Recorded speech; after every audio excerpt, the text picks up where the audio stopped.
Boa noite.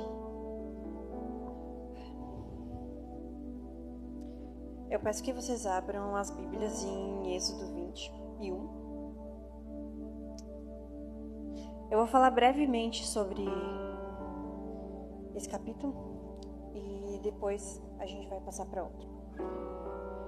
Resumindo, são sobre as leis acerca dos servos, que conjuntamente foram criadas com os 10 mandamentos. Nessas leis seriam para a organização, em que, em parte, se um hebreu comprasse por escravo um outro hebreu, ele poderia servir por 6 anos ao seu senhor. E no 7º, ele decidiria se continuaria ou não com esse senhor ao qual foi comprado. Caso ele decidisse continuar com seu senhor, por significado, a sua orelha era furada para que todos soubessem que ele decidiu ficar com aquele senhor por amor. Eu peço que vocês abram em 2 Crônicas 29.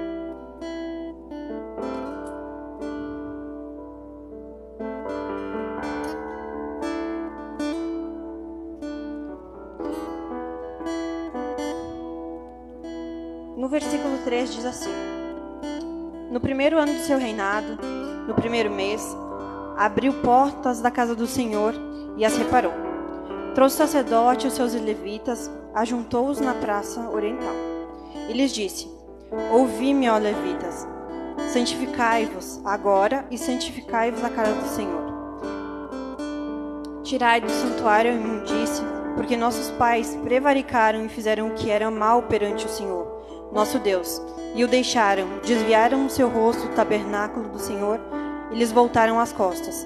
Também fecharam as portas dos pórticos. Apagaram as lâmpadas, não queimaram incenso, não ofereceram holocausto no santuário do Senhor de Israel. Resumindo, aqui existia Acaz, que era um rei idólatra, a qual jogou fora tudo que era do templo do Senhor e fechou as portas. Mas assim que ele morreu, logo em seguida, o seu filho tomou o reinado. E ele tinha o coração convertido a Deus. Ou seja, ele retomou tudo aquilo que foi jogado. Ele restituiu o templo de Deus. E o que quer dizer essas duas passagens? O porquê disso? Hoje eu venho perguntar a você: você ainda ama o seu Senhor? Assim como o servo que serviu por 6 anos decide continuar para o resto da sua vida servindo ao seu Senhor, você ainda ama o seu? Você ainda quer santificar o templo de Deus? Você ainda quer se auto-santificar e contemplar o que Deus tem? Você ainda quer se permitir viver as melhores etapas que existem e os melhores processos que Deus pode trazer para a sua vida? Talvez possa parecer confuso tudo que eu estou falando, porque é muita coisa ao mesmo tempo. Mas na finalidade, você ainda aceita ser repreendido? Você ainda ama mais o abençoador do que a bênção? Ou você tem uma fé e um amor condicional, a qual você só ama se você ganha, a qual você só vem para o culto se você não tem mais nada para fazer, a qual você só quer estar com essa família e realmente manifestar o reino na sua casa, se talvez você não tem outro lugar para ir e você se obriga a ficar? Ou você tem prazer em cuidar do que o Senhor te deu? Você tem prazer em amar tudo que Ele te proporcionou? Você tem prazer nos sonhos e desejo de que os sonhos dele se concretizem diante dos seus olhos? Você ainda ama o seu Senhor? Ou você ama mais as suas bênçãos? O que você veio buscar aqui hoje? Foi realmente a presença? Foi realmente compartilhar com seus irmãos o pão que você come em casa? Porque aqui você compartilha. Não basta você vir apenas uma vez na semana, passar 1h30, 2 aqui e achar que você tem um relacionamento com o Senhor. Não adianta você vir aqui e você dar oi para todo mundo, você abraçar todo mundo, dar palavras de conforto, de bênção, se na sua casa você é o primeiro a amaldiçoar.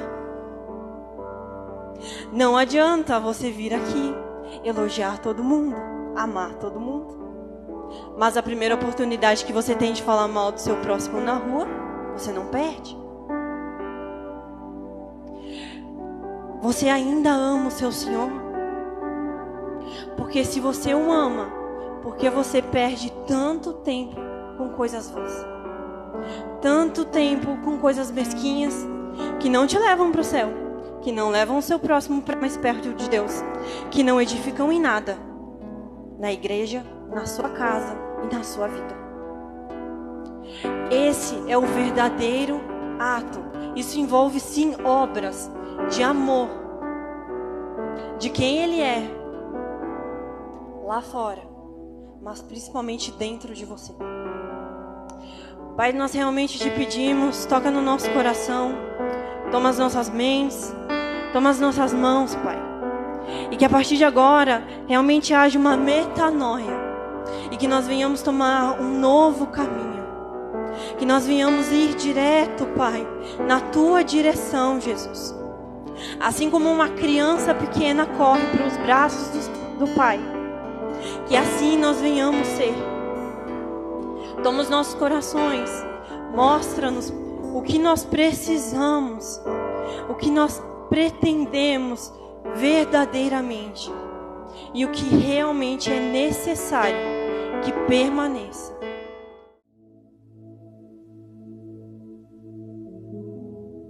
Graça e paz do Senhor Jesus a todos, amém? Sejam bem-vindos nessa noite. Glória a Deus. Amém, queridos? Olha para o irmão, para a pessoa que está do seu lado, dá um sorriso para ela. Diga, seja bem-vindo, que bom te ver aqui nessa noite. Aleluias. Os irmãos que nos acompanham também pela internet, sejam bem-vindos. Amém. Glória a Deus. Deus é bom, amém?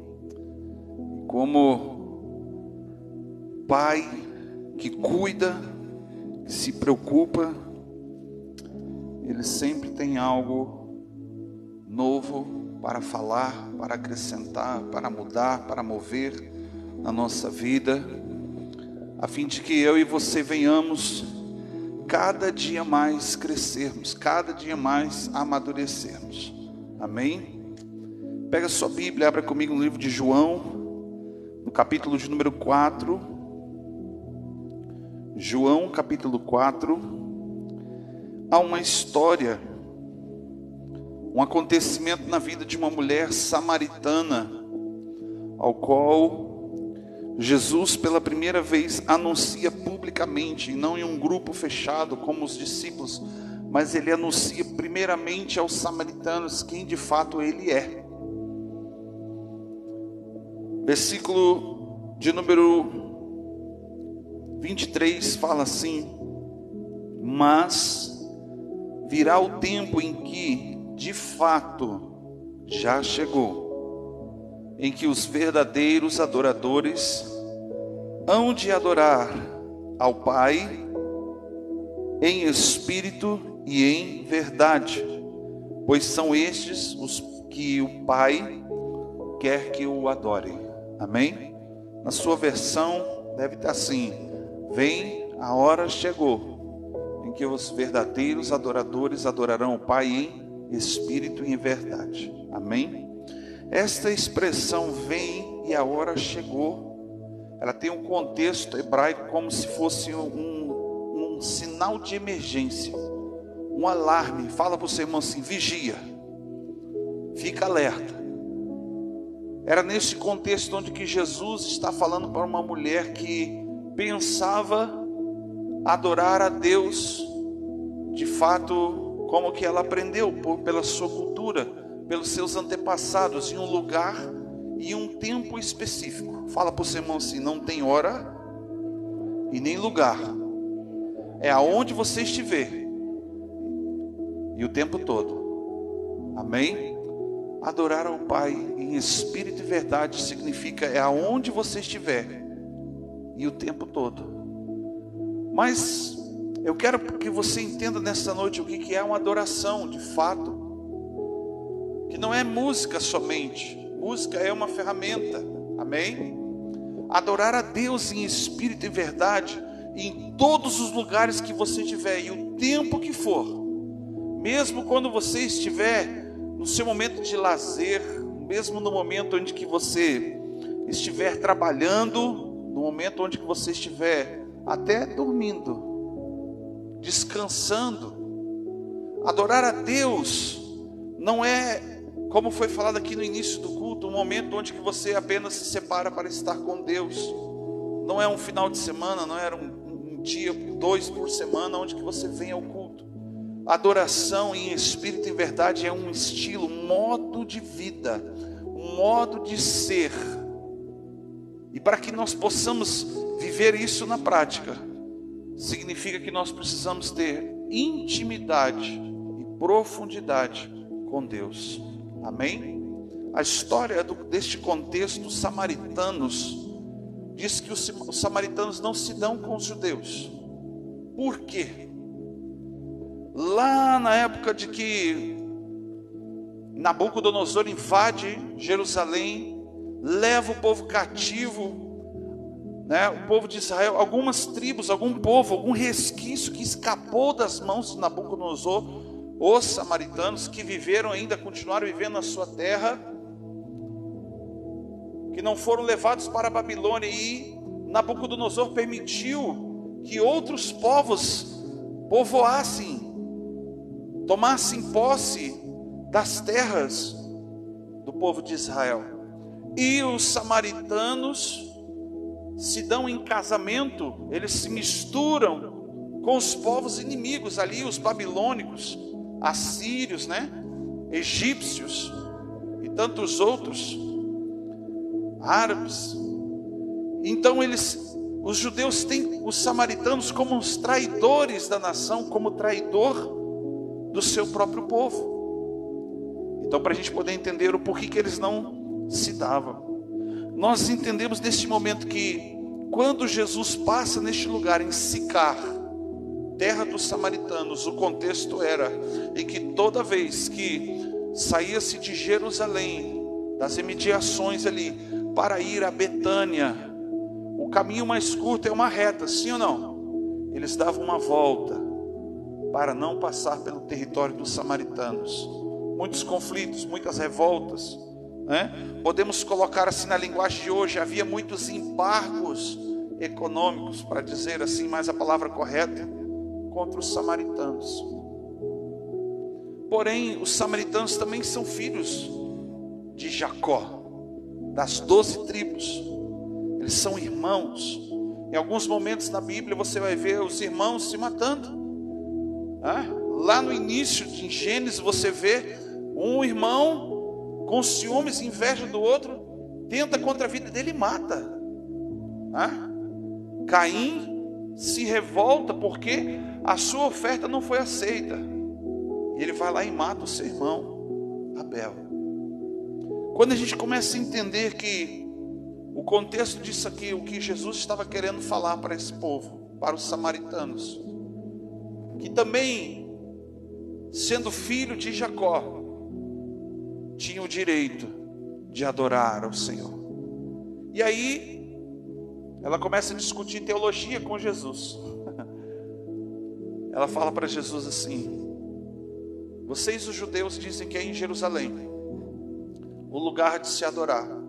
Nós os samaritanos adoramos a Deus aqui neste monte, onde que o nosso pai Jacó, que furou desse poço, bebeu desta água deste poço. Nós adoramos aqui porque nós aprendemos que aqui é o lugar de adoração. Mas vocês os judeus dizem que é lá em Jerusalém. Entenda o que era o culto, o que era adoração no Antigo Testamento. Começa no tabernáculo, onde que Deus resgata o povo do Egito, leva para o deserto para que voluntariamente adore ao Senhor. Amém? A pergunta que eu te faço: o povo adorou voluntariamente? Não. Do contrário, muitas vezes Deus tinha que agir de uma forma enérgica. Quando você lê em Êxodo capítulo 14, você vê Deus com vontade de acabar com aquele povo. Por quê? Lá está escrito assim, uma parte do texto está dizendo assim: Moisés, eu vou matar esse povo. Eles intentaram contra mim 10 vezes já. Eu vou destruir esse povo, porque eles não querem adorar voluntariamente. Eles não querem deixar para trás a vida que eles viviam de escravos. Muito se ouve, por exemplo, quando a gente fala sobre esse povo que Deus resgata da escravidão. Nós falamos aqui que o escravo, no início do culto, né? Quando ele ama o seu Senhor, quando passa o período da escravidão, onde que ele é liberto, ele vai e faz uma marca na sua orelha. Ele é escravo agora por amor. E Paulo declara nessa linguagem que ele escolhe ser escravo de Cristo por amor. E mesmo um povo que era escravo, que agora está sendo levado para o deserto para adorar a Deus voluntariamente, não, eles preferiam ser escravos. Eles preferiam os temperos do Egito. Eles preferiam a comida do Egito. Em outras palavras, nós podemos dizer assim, que Deus tirou o povo do Egito, sim ou não? Mas não tirou o Egito de dentro do povo. Ou seja, nós precisamos tirar o Egito de dentro de nós. Permitir. Deus, Ele nos conduz, Ele nos direciona, Ele dá o caminho. E ao longo deste caminho, nós precisamos entender que precisamos nos esvaziar, renunciarmos a nós mesmos, a nossa vontade, os nossos desejos, paixões, ao qual nos impulsionam. Ou servir como escravo do pecado, ou servir a Cristo como escravo por amor. Adoração então é um estilo de vida. Fala para o seu irmão, adoração é um estilo de vida. Uma vez, eu conheci há muitos anos atrás, um grupo de pessoas que um culto não era o suficiente, uma vigília não era o suficiente, um final de semana no monte não era o suficiente. Tinha muita fome e muita sede de um Deus que preenche todos os vazios, que cura, que salva, que liberta. Um Deus que fala e se manifesta e quer se relacionar. Mas a circunstância da vida, como diz uma canção de um pastor amigo, diz que as coisas boas se apagaram. As distrações fizeram com que a gente perdesse o foco. E de repente eu vi daquela geração, um por um, abandonando os caminhos do Senhor. Eu me lembro de uma época onde que no começo da minha caminhada, nós chegávamos no culto 2 ou 3 horas antes, apenas para adorar a Deus. Sim, nós ministrávamos louvor na igreja, então nós adorávamos com música. Mas não era o suficiente, porque a gente chegava na sexta-feira com muita fome. Sábado a gente passava o dia inteiro ansiando para estar na presença de Deus, adorando no culto, e depois do culto, todo mundo corria para o monte. Domingo a gente chegava 3 horas antes do culto para adorar a Deus. E a gente, ao invés de ensaiarmos, nós adorávamos a Deus, e Deus vinha com a presença dEle, com a glória dEle sobre nós. Era algo tão maravilhoso. Mas um dia fui desafiado.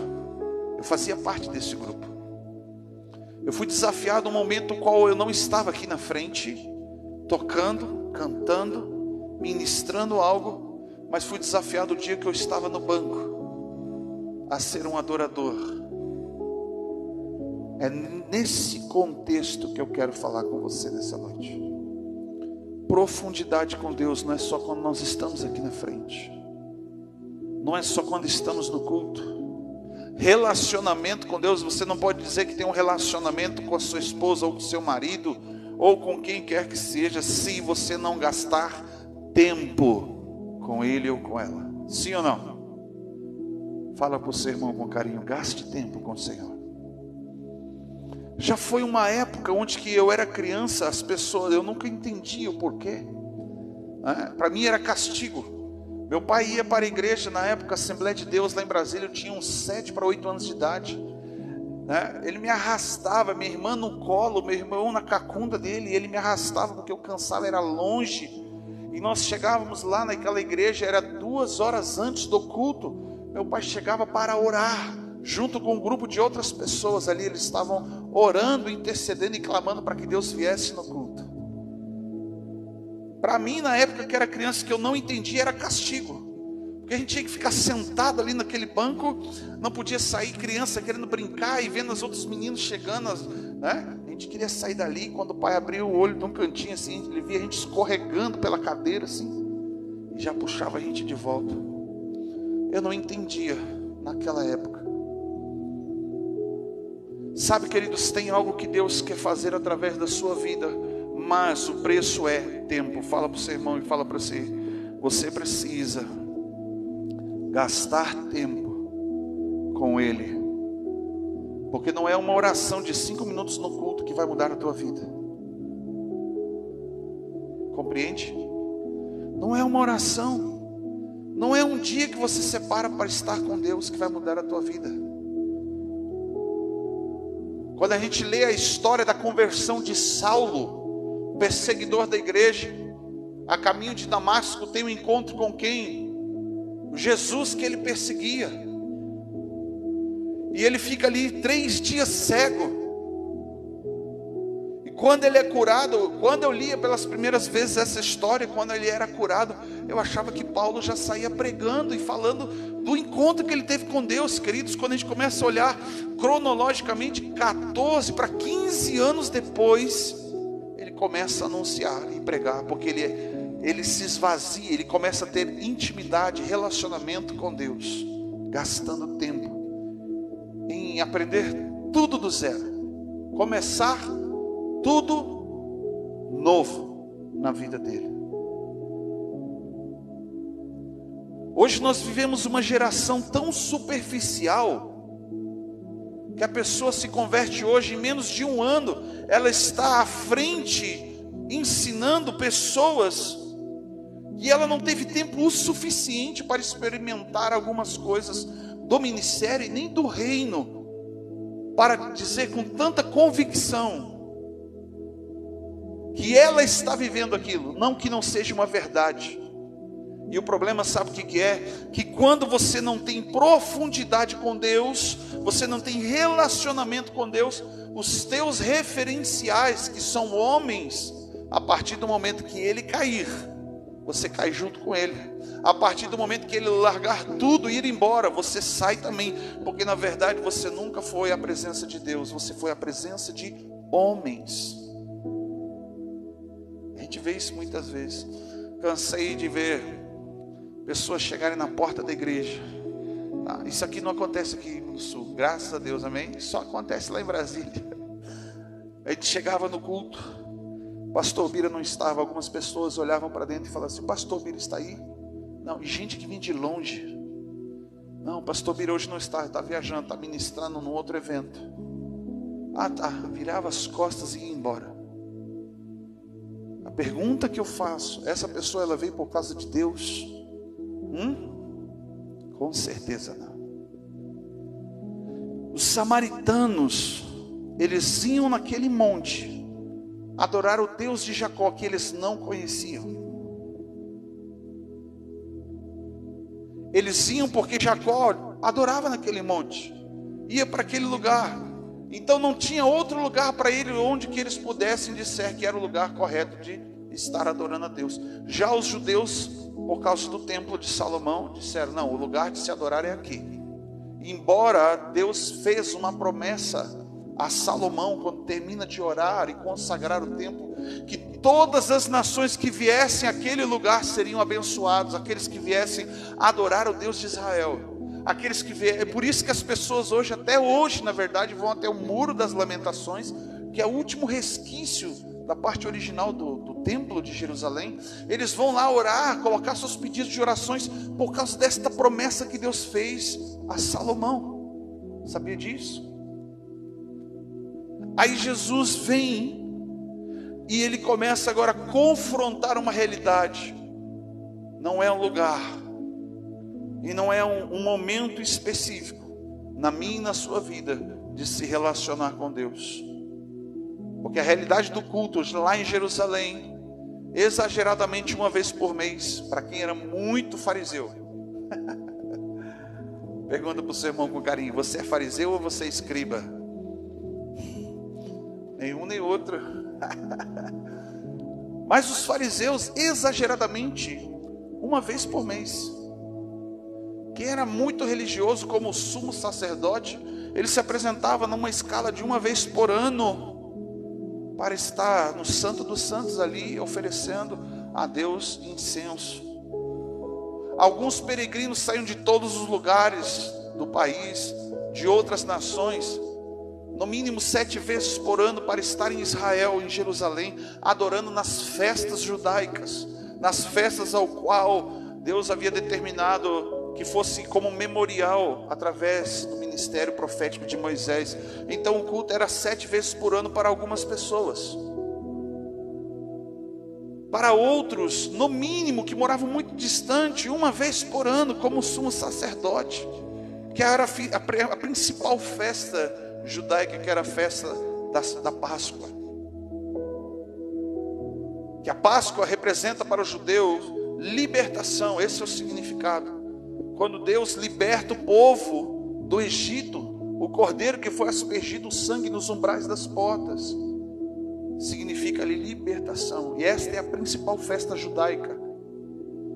Mas aí Jesus vem e quebra todo o contexto cultural, todo o contexto religioso, e ele diz: relacionamento com Deus é necessário que aconteça com uma certa urgência na sua vida. Não é aqui nesse monte, não é lá em Jerusalém, não é só nas festas judaicas, não é só quando tem um culto na sexta, não é só quando tem um culto no domingo, ou na terça ou na quarta, seja lá como for, que você tem o seu hábito de cultuar a Deus. Mas sim, é um estilo de vida. Como? Em espírito e em verdade. Em espírito e em verdade. Eu ouvi uma frase essa semana que é muito real, o que aquela pessoa falou, embora ela não tivesse consciência do que ela falou. Você só identifica quem é falso, um falso adorador, quando você é um verdadeiro. Porque o falso não distingue um do outro. Você pega 2 notas de 50 reais. Se você não enxerga bem, não tem uma boa sensibilidade ali para tocar no papelzinho, para saber o que é falso, o que é verdadeiro, você olha um e olha o outro, e você não sabe diferenciar. É por isso que Jesus fala da parábola do joio e do trigo. É por isso que ele fala da parábola das ovelhas e do bode. Você não sabe quem é quem, porque olhando assim, eu gosto de usar essa expressão, fala para o seu irmão assim: olhando para você agora, nem parece que você é um pecador. Compreende isso? Quando nós estamos reunidos, nós estamos aqui, sim, no objetivo de adorar a Deus, de ouvir a palavra, de receber algo da parte do Senhor. Mas se Deus não revelar, eu não sei o que está passando dentro do seu coração. Talvez 2, 3 minutos de conversa com você, a sua boca vai falar o que está dentro de você. E eu posso ter uma ideia de como que você está. Mas quem é que mais conhece você? Agora esse aqui é principalmente para os casados, esses aí vão saber responder rapidinho. Quem é que mais conhece você na sua vida? Depois de Deus, é claro. Sua esposa, seu marido, que convive com você, por mais que um ou outro saia para trabalhar. É ele ou ela que come 1 quilo, 10, 100 quilos de sal com você e sabe todos os teus defeitos. Ser verdadeiro, ser sincero, fala para o seu irmão, sincero. A palavra sincero do grego significa sem rachadura. Sabia disso? sem rachadura. Sinceridade, ele está falando atrelado a algo mais para o nosso contexto de ser verdadeiro, de expor de fato o que está dentro do seu coração, de quem você é aqui por dentro. Porque por fora nós podemos fazer uma leitura talvez errada de quem você é, mas aquele que sonda o teu coração, que esquadrinha os teus pensamentos, ainda antes que você vier falar, ele já sabe o que você vai dizer. Esse que sabe, ele sabe, te conhece mais do que o seu pai, a sua mãe, sua esposa, seu marido. É esse que sabe se você vive um estilo de vida chamado em espírito e em verdade. Não é fácil, queridos, eu sei o que eu estou falando, não é fácil, porque vai ter momentos na sua vida que você vai estar triste, vai ter momentos que talvez você fique desanimado, vai ter momentos em que você vai estar atribulado, vai estar atacado, mas vai ter momento que você vai estar feliz, alegre com Deus, regozijando no teu espírito, porque o Senhor fez maravilhas com você. Mas um estilo de vida é aquele que ninguém vai chegar para você e dizer como, quando e aonde. Você vai ser verdadeiramente um filho de Deus que se relaciona, tem intimidade e profundidade com o teu Deus. Aquele tipo de pessoa que mesmo que esteja cercado de pessoas, vai parar tudo o que está fazendo e vai dizer: agora é meu momento com Deus. Eu sei que é difícil. Eu sei que é difícil. Quem aqui já recebeu visita na hora de sair para ir para o culto? Aí você fica dividido. Vou para a casa do Senhor, ou vou mandar a visita embora? Um parente que faz 2 anos que não vem te visitar, vem na hora de você sair para o culto. Quem é que foi que mandou ele para lá? Satanás? Para roubar a tua comunhão, roubar a palavra que Deus quer liberar sobre a tua vida. Sabe, seja inteligente. Fala para o seu irmão assim: seja inteligente. Leva a visita para o culto. Ó, estou indo para a igreja, você quer ir comigo? Eu estou indo para o céu, bora? Vão comigo. Aí você vai saber se aquela pessoa é enviada de Deus para a tua vida ou não. É bem realidade isso que eu estou falando. Um estilo de vida requer algumas coisas, e você precisa de fato ter isto muito bem estabelecido na sua vida. E como princípio, fala para o seu irmão assim: princípio não é tudo, é o início de alguma coisa. Princípio é o início de alguma coisa, para que de fato nós possamos dizer que temos um relacionamento com Deus. Você precisa sentir falta das coisas que eu vou falar aqui agora. Se chegar um momento onde que você não consegue viver algumas dessas coisas que eu vou citar aqui, você começa a identificar se você de fato verdadeiramente ama e adora o seu Deus. Número 1, leitura da palavra de Deus. Quantos leem a Bíblia aqui diariamente? Levanta a mão. Aleluia. Aleluia. Aleluia. Se entrega não, irmão. Número 2, quantos aqui oram diariamente? Aleluia. Glória a Deus. Até aqui está fácil. Sim ou não? Porque isso é o que você faz no secreto. É isso que só Deus sabe, se você tem essa conduta ou não. Sim ou não? Você não é que nem fariseu que para na porta da igreja ou na esquina da tua casa e fica batendo no peito, orando e recitando a palavra de Deus. Mas isso você faz no secreto. Amém? E quando nós estamos reunidos na igreja, amém? Mas outra coisa que a gente também faz no secreto: meditar, porque não adianta só você ler a palavra. A palavra sem o Espírito de Deus, ela é morta, ela traz morte, porque ela não vai passar de um livro. O que está escrito aqui não vai passar de palavras de um livro, se o Espírito Santo de Deus não ter espaço e lugar para trabalhar na sua vida. É esta palavra que está sendo anunciada para o teu coração, porque é Ele que rega tudo isso que você recebe, é Ele que dá o discernimento, é Ele que vai te convencer.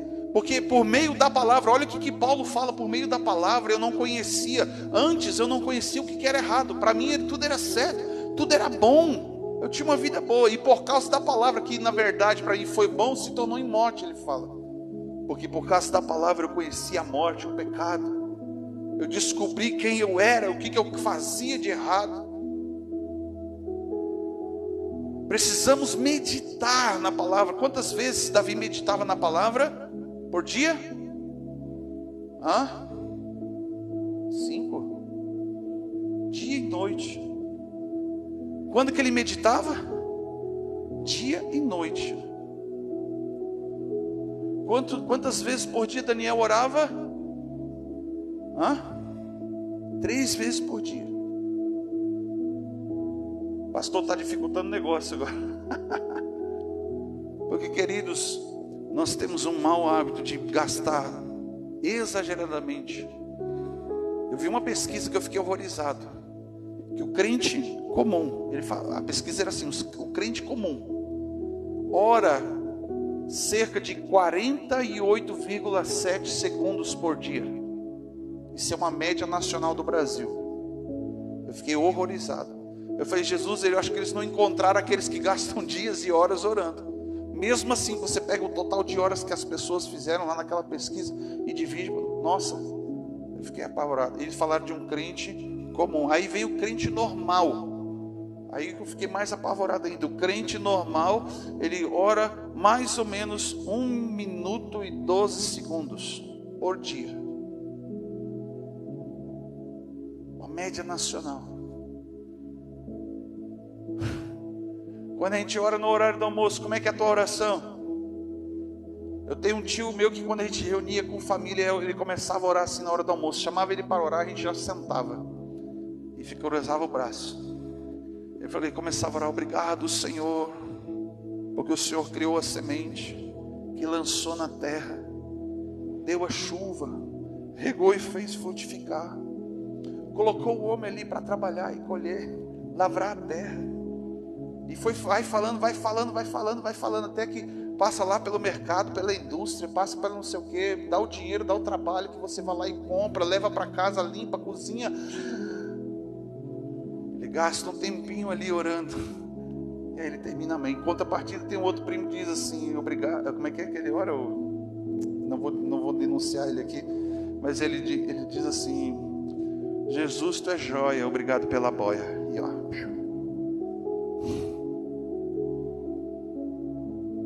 eu sei, queridos, que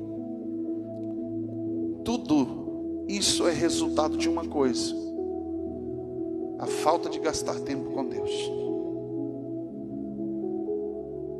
Você quer ver que o teu tempo é um problema, talvez para você, é quando você pega o seu celular, não precisa baixar aplicativo nenhum. Tem uma função do Android, que é o sistema operacional do teu celular, que ele dá um resumo de quantas horas você gasta em cada aplicativo por dia. Aí você fica apavorado. Tem gente que gasta horas vendo, assistindo e ouvindo a história e a vida dos outros, mas não conhece o Deus que te salvou, um Deus que quer falar com você, que quer se relacionar com você. Não tem como dizer que você tem um relacionamento com Deus se você não gasta tempo com Ele, não gasta tempo para ouvir, para falar com Ele. Meditar. Por que a importância de meditar? Porque se você apenas lê, você não tem a ação do Espírito Santo sobre aquilo que você recebeu hoje, o maná de hoje, vai acabar passando pela tua vida e amanhã você quer uma coisa nova e não conseguiu viver o que Deus deu hoje para você. E aí vem uma coisa chamada ansiedade. Está sempre querendo viver o amanhã e não desfruta do hoje. Está sofrendo por causa do amanhã e não consegue viver o hoje que Deus deu. Agora sim, outro momento ao qual Isso pode ser em particular ou até mesmo como congregação, como igreja. Louvor, cantar para Deus, cantar para o Senhor.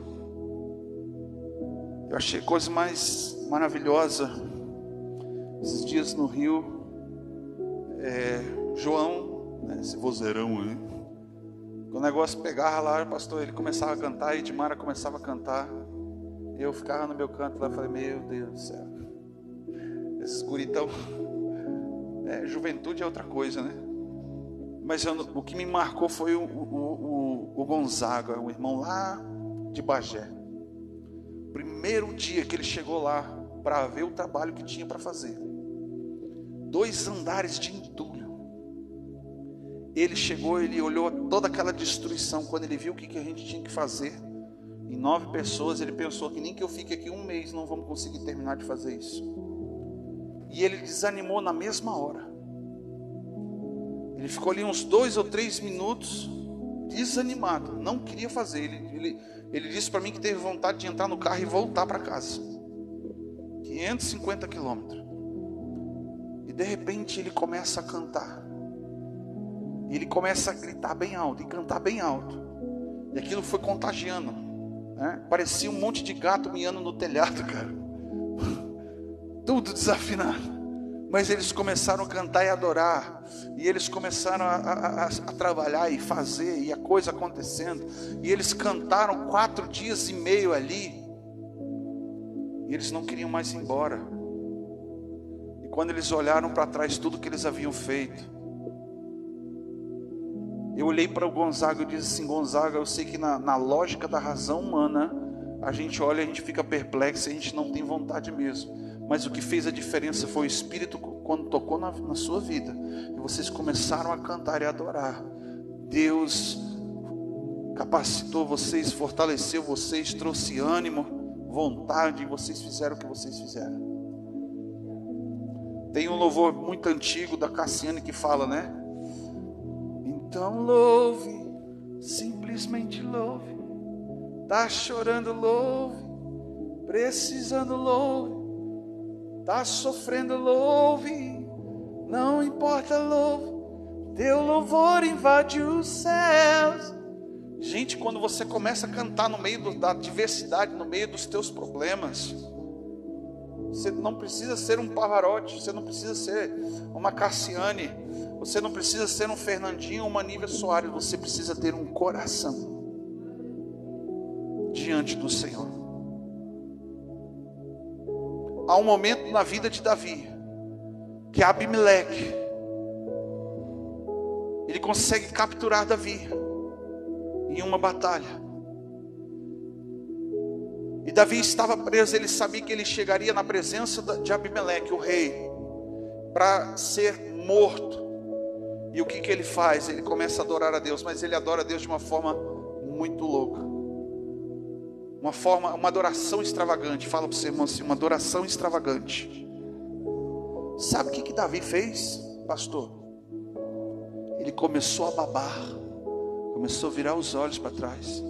Ele passava as unhas na parede, que nem um louco. Ele começou a adorar a Deus de uma forma extravagante, porque quando ele estava lá no cárcere, ele ora, ele começa a louvar o Senhor, e quando pegam ele para levar para a presença de Abimeleque, ele começa a fazer isso. Quem olha para ele diz que ele é o quê? Esse cara é louco. Quando ele chega na presença de Abimeleque, Abimeleque olha para Davi daquele estado, daquele jeito, né? Davi não estava possuído por demônio, não, ele estava possuído pelo Espírito de Deus. Abimeleque olhou para ele e disse assim, esse cara é louco, esse cara é um lunático, leve ele daqui antes que esse negócio pega. A adoração extravagante de Davi resultou na libertação dele.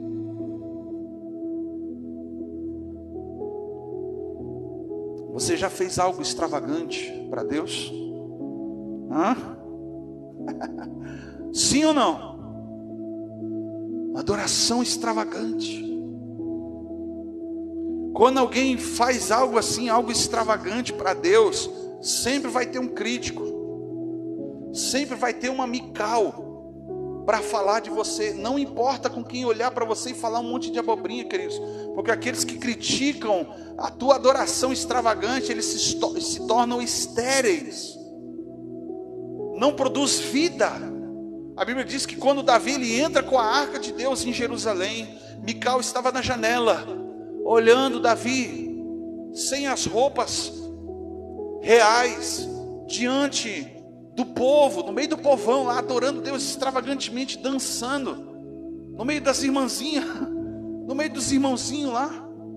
E Mical fala bem assim: ó, que vergonha, olha só o estado do rei, não tem vergonha na cara de se misturar, se rebaixar, fazer, olha só que palhaçada que ele está fazendo. A Bíblia diz que por causa disso Mical se tornou estéril, não deu luz, não gerou filhos, não deu descendência, e ela foi a primeira mulher de Davi.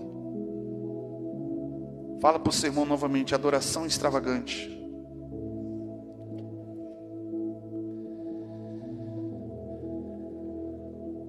Sabe outra forma de você dizer que tem um relacionamento íntimo e profundo com Deus? É quando você se relaciona com os irmãos, com a tua congregação. É quando você tem comunhão. É quando você compartilha o que você recebe do Senhor.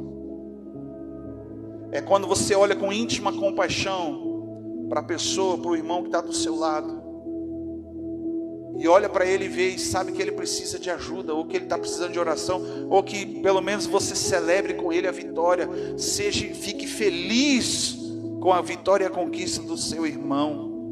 A pior coisa que nós temos nesta geração é uma geração de pessoas que não ficam felizes com a vitória do próximo.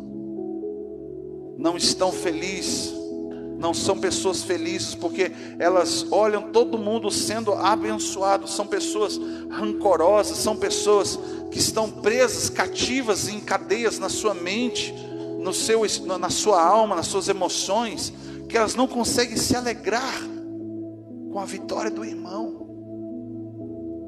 Você quer ver isso bem na prática? Eu vou falar do pastor, tá? Isso não acontece aqui. Se o pastor quebra o carro, fica empenhado lá não sei aonde, o que as pessoas vão dizer do pastor? Está em pecado, não é? Aí se o pastor troca de carro, vai tirar umas férias na praia, fica um final de semana sem vir no culto e vai para outra igreja ministrar, o pastor está roubando dinheiro da igreja, o pastor está em pecado. Observe como que é o coração de quem não é verdadeiro. Compreende isso, querido? A tua comunhão, como que está a tua comunhão? Fala para o seu irmão assim: eu preciso de você. Não, mas não fala para a pessoa que está próxima de você, que é muito facinho, que é, talvez ali, marido e mulher. Fala para a pessoa, olha para trás, para frente, para o lado e fala assim: eu preciso de você. Eu preciso te abençoar. Fala para ele: eu preciso te abençoar. Você também precisa me abençoar. Entende? Tem gente que só se aproxima de outro por algum interesse às vezes. Vou ficar perto do fulano, mais cedo ou mais tarde eu vou ser notado, vou ter uma oportunidade, né? Puxa, você já viu, cara, o carro do fulano? Quem sabe eu vou me aproximar dele, eu ganho uma carona para andar naquele carrão. Aleluia. Outro dia o pastor Setolim veio aqui em casa para a gente ir lá no Rio trabalhar lá nas enchentes lá. E ele chegou, parou, o carro bem ali na frente ali, eu desci, e eu não entendi o que ele falou, porque eu não entendi de fato mesmo, passou o carro na hora. E ele chegou, eu peguei, já fui tomando a frente, fui entrando assim no carro, e eu olhei para ele, ele me olhou tipo assim: o que você está fazendo, Guilherme? Aí eu achei que, eu falei, eu achei que era para me dirigir, que ele estava com o pé, né, ainda machucado. Mas eu fui tomando a frente, olha, cara, que cara folgado, mano. Já fui tirando a chave da mão dele, cara. Eu falei: cara, eu quero dirigir esse carro aqui.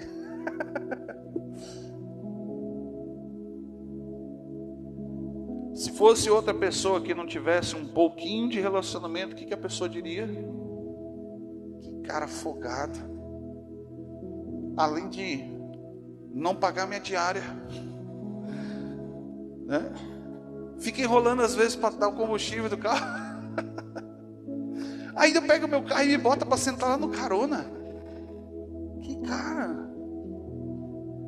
Salmo 133 diz que é bom e é agradável diante de Deus que eu e você, cada um de nós, estejamos em comunhão. Agora eu quero lançar um desafio para quem é da igreja, amém? Olha para a pessoa próxima, que não seja sua esposa e seu marido, e diga assim para ele, ó: te espero lá em casa. Aleluia. Responde de volta para outra pessoa também: eu também te espero lá em casa. Sabe que eles têm algo maravilhoso que tem acontecido lá. Vocês estão rindo, né? Aleluia. Sangue, fogo e labareda, viu? Sabe o que tem acontecido lá em Farroupilha? Algum tempo atrás eu ministrei uma palavra sobre vínculo, baseado naquela noite em que Jesus parte o pão. Ele está na ceia com os seus discípulos ali. Ali ele revela muitas coisas, mas toda vez que Jesus queria falar de uma forma íntima, ele trazia os seus discípulos para a mesa, eles comiam, partiam o pão, eles desfrutavam da presença de Jesus e ouviam os ensinamentos dele, e aquilo gerou no coração dos discípulos uma fidelidade tal de entregarem as suas vidas para morrerem por uma causa, a causa de Jesus, com exceção de Judas. Mas todos os outros, eles ouviram e viram coisas tão profundas e íntimas de Jesus, que após a sua ressurreição, eles viveram aquilo que eles ouviram e viram, a ponto de entregar as suas vidas. Então não foi qualquer coisa que eles viveram. Não foi qualquer coisa que eles viveram. Se o teu relacionamento com Deus não leva você a esse pensamento ou a esta atitude de morrer por causa da causa de Cristo, eu sei que nós estamos falando aqui de uma adoração extravagante, de ser radical na profundidade do teu relacionamento com Deus, mas se o teu relacionamento não está levando você para mais perto de Deus, está te levando para mais perto das mãos e não dos pés do Senhor, alguma coisa está errada com a tua adoração. Para os que cantam, para os que ministram no altar, se a tua pregação não está te levando a mudar o teu caráter, se o teu louvor não muda o teu caráter, se aquilo que nós cantamos aqui não muda nosso caráter, não muda nossa vida, não adianta de nada nós estamos fazendo o que estamos fazendo aqui. Vamos viver como as pessoas viviam lá no Antigo Testamento. Chegavam diante de um sacerdote para oferecer sacrifício pelos seus pecados. O sacerdote não olhava para a pessoa, ela olhava se o sacrifício dela era perfeito. Se o sacrifício era perfeito, o pecado era perdoado. A pessoa voltava para casa e o seu caráter não mudava. Segunda-feira continuava a mesma treva, a mesma pessoa dura, difícil, arrogante. Continuava a mesma pessoa narcisista de sempre. Aleluia. Por último, não tem mais 2 itens, eu vou finalizar. Relacionamento com Deus depois da comunhão com os irmãos significa que agora eu tenho uma fome e uma sede por algo a mais, de um relacionamento com aquele que habita dentro de mim, chamado Espírito Santo. Você busca o Espírito Santo de Deus na tua vida?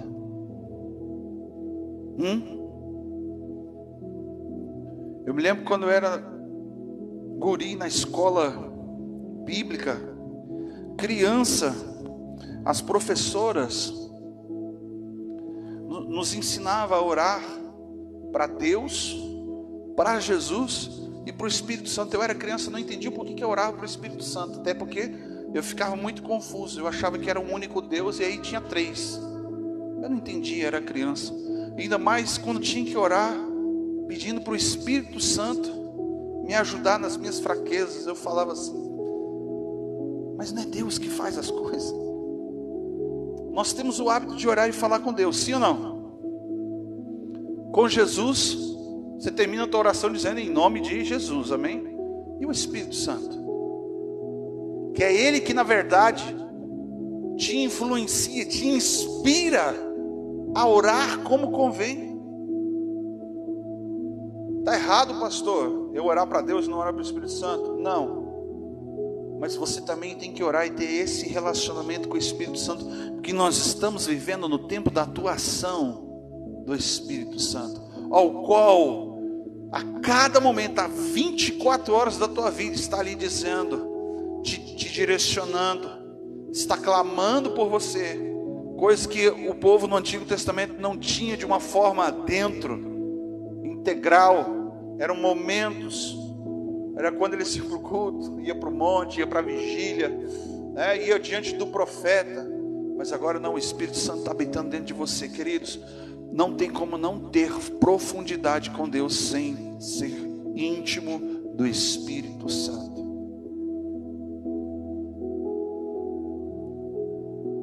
É diferente de receber o Espírito Santo.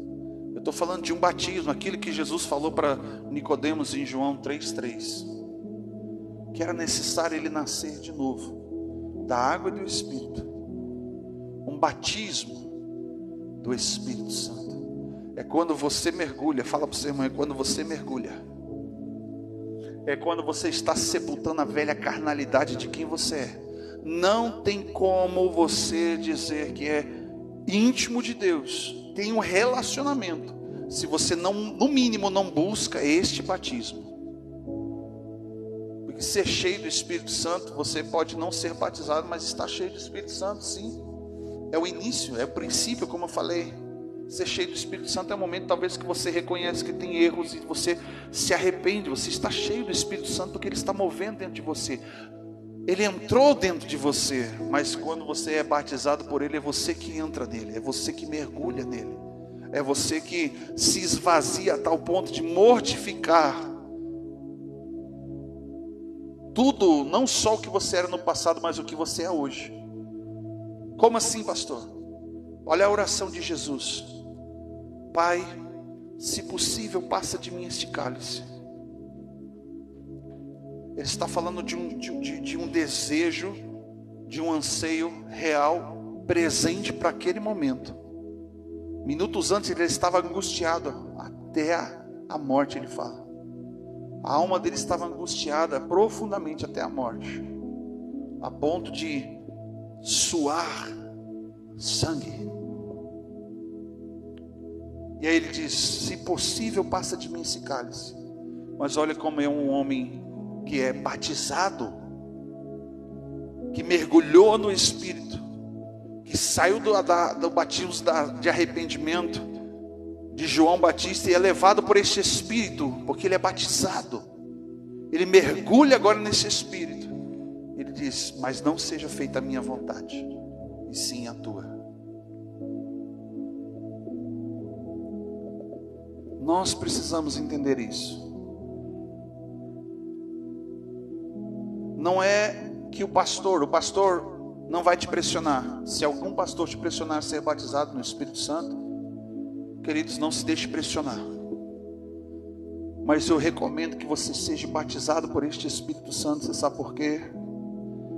Porque pode ter certeza de uma coisa: você vai sentir muito mais Deus, você vai ver muito mais Deus nos pequenos detalhes, você vai ouvir muito mais Deus, você vai ser muito mais usado por Deus, você vai conseguir viver a palavra dele. Por exemplo, negue-se a si mesmo, tenha compaixão do seu próximo, ama o teu próximo como a ti mesmo, ou amar a Deus sobre todas as coisas. Não se deixe ser pressionado, mas eu digo para você que você precisa, é porque você precisa. Você não quer ser batizado pelo Espírito Santo? Amém, glória a Deus. Não tem como dizer que você é profundo e íntimo, vivendo de uma forma superficial. Não tem problema ser superficial. Ser superficial gera apenas alguns riscos, ao qual vão fazer com que você passe por tribulações ou fique pelo meio delas. Como assim? Eu não me recordo agora qual é o deserto, mas tinha um deserto onde que tu andava quilômetros, o lugar mais próximo de uma ponta para outra era 80 e poucos quilômetros, mas lá no meio do nada tinha uma árvore, no meio do deserto, poucas folhas, e ali naquela árvore, no meio do nada, no deserto Saara, tem algum lugar lá no deserto Saara que tinha uma única árvore.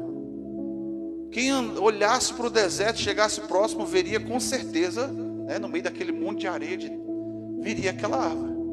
E tu acredita que teve um cidadão que, desgovernado de um carro, conseguiu bater e derrubar aquela árvore? Mas a pergunta é, o que aquela árvore estava fazendo no meio do deserto? No meio do nada. Aparentemente não tinha água. Era uma árvore pequena. Não tinha água ali. O que aquela árvore estava fazendo no meio do nada? Foi fazer um estudo. Aquela árvore era tão pequenininha para o lado de fora, mas as suas raízes eram tão profundas, mas tão profundas, que ela conseguiu alcançar lençóis freáticos a centenas de metros de profundidade. Encontrou água no deserto, e no meio do nada estava viva e florescendo. Como que é a tua vida? Por que você precisa ser profundo e íntimo de Deus? Porque no deserto da vida, no mundo ao qual nós estamos inseridos, não somos dele, nós somos uma árvore dessa, no meio do nada, onde não tem vida lá fora, não existe vida fora do corpo de Cristo. E se você não estiver enraizado profundamente, você não sobrevive. Põe a mão no seu peito e fala assim: eu preciso ser cheio do Espírito Santo. Eu preciso ser batizado por Ele. Por último,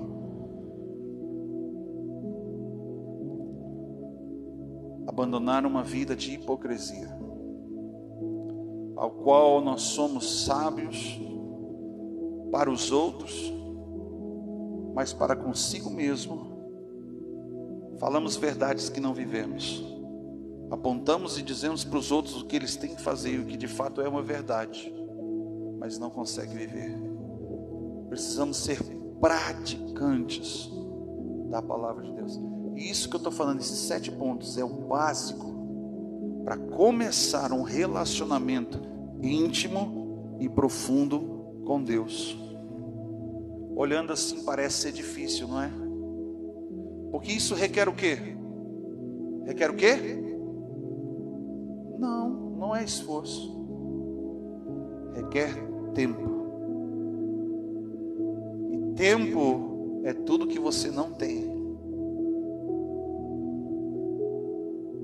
Tempo é tudo que o diabo tem roubado na sua vida. Tempo é tudo o que você tem desperdiçado com coisas que não te edificam, com coisas que não te levam para mais perto de Deus.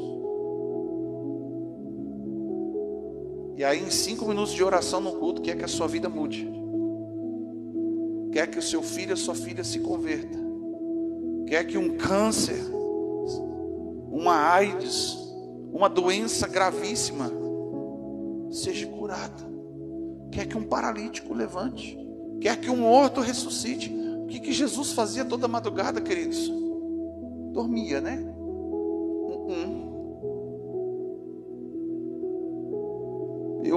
Os únicos momentos que você vê na Bíblia Jesus dormindo é quando ele está dentro de um barco, atravessando de um lado para o outro. E ainda assim, no momento do descanso dele, ele é incomodado por causa da falta de fé das pessoas que estavam ali com ele. Jesus passava as noites orando, falando com o Pai. Pai, mas ele era Deus, sim. Mas Jesus também, como homem, dotado da mesma natureza que eu e você, de limitações, necessitava de ser profundo e íntimo com Deus, com o Espírito Santo. E se o que ele fez proporcionou a ele a ressurreição dos mortos, a salvação, a remissão dos meus e dos seus pecados, de uma forma que ele está na eternidade. Sabe que Jesus entrou na eternidade não do jeito como ele saiu dos céus para vir à terra? Você sabia disso? Jesus, quando ressuscita, ele ressuscita com o corpo, a fisionomia, sim, o corpo transformado e glorificado quando ele sobe aos céus. E ele vai passar a eternidade, assim como está escrito em João. Ele não assumiu a forma de ser igual a Deus, mas antes se esvaziou, assumiu a forma de servo, ao qual ele vai passar como fisionomia o resto da eternidade. E isso custou muito. Você vê momentos de oração de Jesus, ele fala assim, ó, que ele ora pedindo para Deus colocar sobre ele a glória que ele tinha quando ele estava lá no céu. Por quê? Ele está dentro de um corpo humano, limitado. Mas ele entendia que precisava de profundidade. Amém? Se coloque em pé, queridos. Eu quero orar com você nessa noite. Você que entende que não dá mais para viver sem intimidade com Deus, sem profundidade com o Espírito Santo que Ele fez habitar dentro de você. Que todos os dias talvez tenha tentado de todas as formas chamar a tua atenção para gastar tempo com Ele, para ouvir a voz do Senhor falando dentro de você. Mas a tua mente está tão dominada e tão controlada pelas coisas da vida que você não consegue ver outra coisa. Você, quando está diante de Deus, você olha apenas para as suas mãos. Você não consegue chegar aos pés de Jesus e apenas adorá-lo por quem Ele é. Dificilmente a gente consegue chegar para Deus e entregar tudo e virar as costas, porque a gente sempre quer algo em troca. Sim, Ele é bom e Ele dá, Ele é galardoador. Mas se Ele não fizer isso, eu ouvi esses dias, alguém me disse assim, eu fiz de tudo que se tem que fazer, e Deus não olha para essas coisas que eu estou fazendo. Sim, querido, você não fez para Deus. Eu falei, você fez para você mesmo, porque tudo que Deus queria era o teu coração, e você quis entregar para Ele coisas, você quis dividir o teu coração. E Deus não quer nada pela metade, Ele quer tudo o que há dentro de você. Vontades, emoções, desejos, pensamentos, intenções. Ele quer transformar o teu caráter, porque é isso que vai morar lá no céu. Um caráter transformado, restaurado, pelo poder que há no nome dEle, pelo sangue de Jesus, pelo Espírito que Ele fez habitar dentro de você. Feche os seus olhos. Pai querido, em nome de Jesus, neste momento, Pai, nós abrimos o nosso coração e declaramos, ó Deus, nesta noite que nós precisamos de Ti, Senhor. Mais do que uma terra seca, Pai, sedenta pela chuva, nós precisamos de Ti, ó Deus, mais do que o ar que respiramos.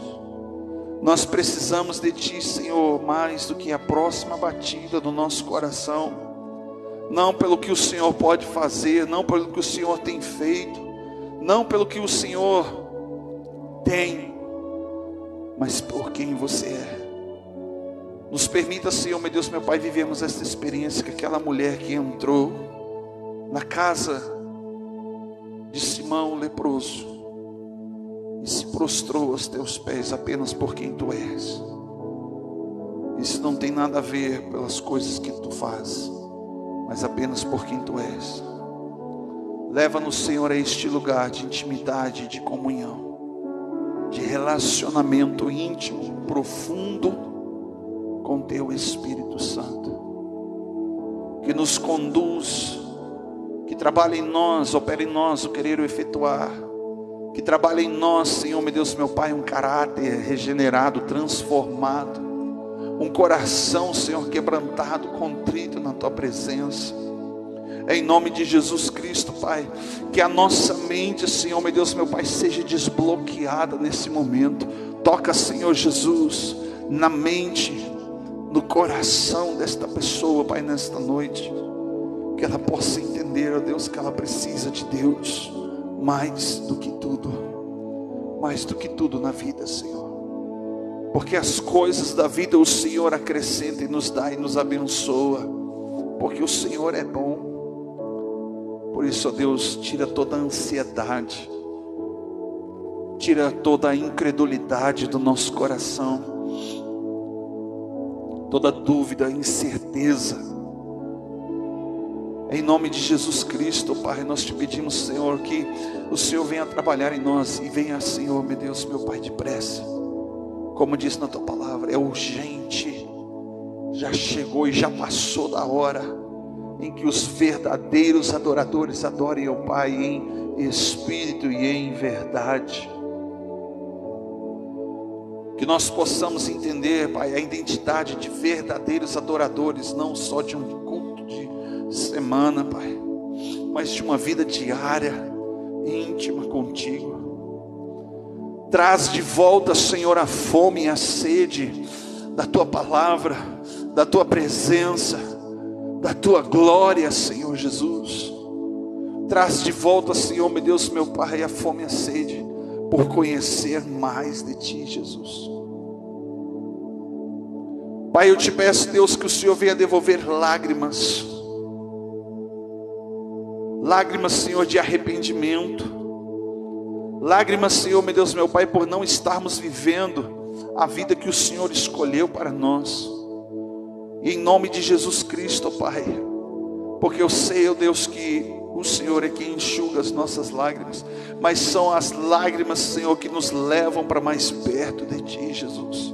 Por isso, ó Deus, eu te peço, dai-nos lágrimas, Senhor, dai-nos lágrimas, Jesus, que nós possamos verdadeiramente sentir, Pai, o que o teu coração sente, que nós possamos, Senhor, ser levados para dentro do teu coração e conhecer o que existe ali, e conhecer, Senhor, meu Deus, meu Pai, o que de fato está batendo dentro do teu coração.